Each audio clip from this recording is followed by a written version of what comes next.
Hi ladies and gentlemen, my name is Tony Hollowitz and I want to thank you for being here for our PowerPoint tutorial on using the AutoContent Wizard. For beginners, I think the AutoContent Wizard, which I'm going to show you in a couple seconds, is a great way to begin. And again, when you first start using PowerPoint, I don't want you to be concerned as much with the content as much as the flow of information. Just get in and get your feet wet, and the AutoContent Wizard is a great way to do that. On the right hand side of your screen, or my screen I should say, you see from AutoContent Wizard, and it says new presentation from AutoContent Wizard. And what I want you to see is, or what I want you to know is, if you don't see this toolbar over here on the right, you might have to go up to View, go down to Toolbars, over to the right, and make sure that the task pane is selected, because if that's not selected you won't necessarily see this over on the right hand side.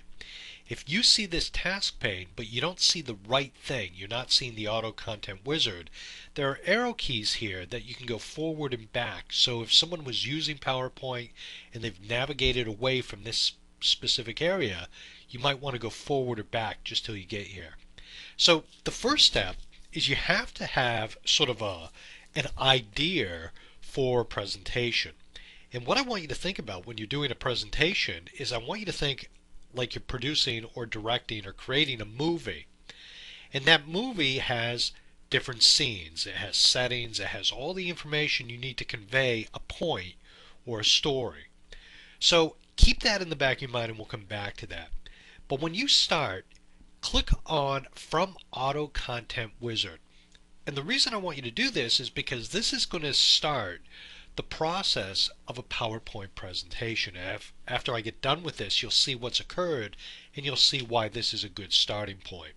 So when you get into the AutoContent Wizard, I want you to click on Next, and at this point they are going to ask you what kind of presentation is it you want to give.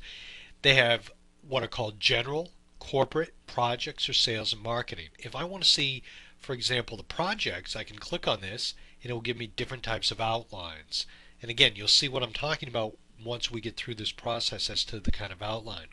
Initially, I'm not as concerned which one you pick, just as long as you pick one and just sort of work with it.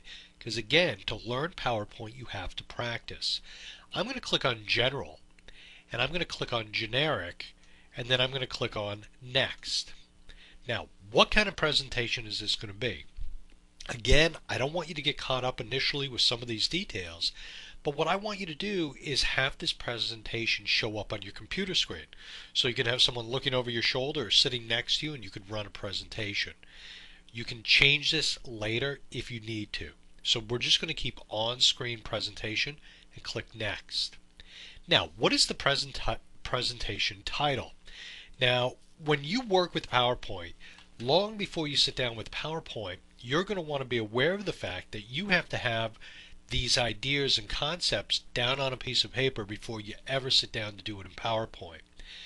The first and most important thing you do to do a good PowerPoint presentation is completely forget about PowerPoint. A PowerPoint presentation has to be designed and thought out on paper before you ever get to this point.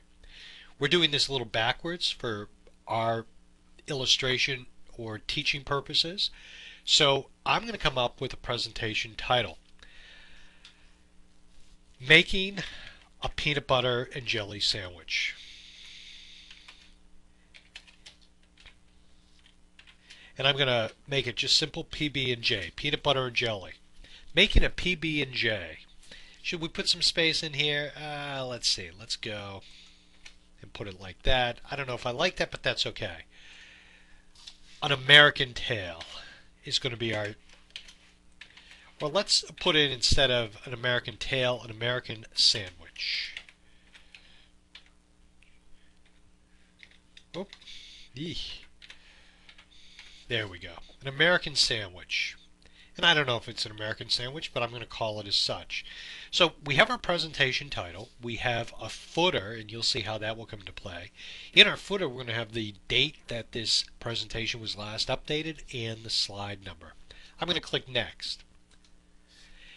When we get to this point where we can't click Next any longer, we're going to simply click on Finish. Okay, let's take a look at what's happened. On the screen, predominant slide is making a PB&J. This is our title.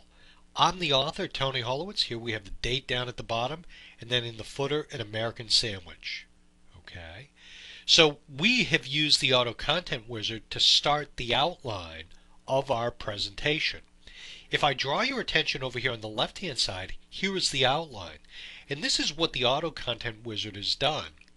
So sometimes if you're not sure how to get into PowerPoint, come in and start the AutoContent wizard, because this will give you an outline over on the left-hand side of things that you might want to talk about, or a layout, or sort of the framework for your presentation.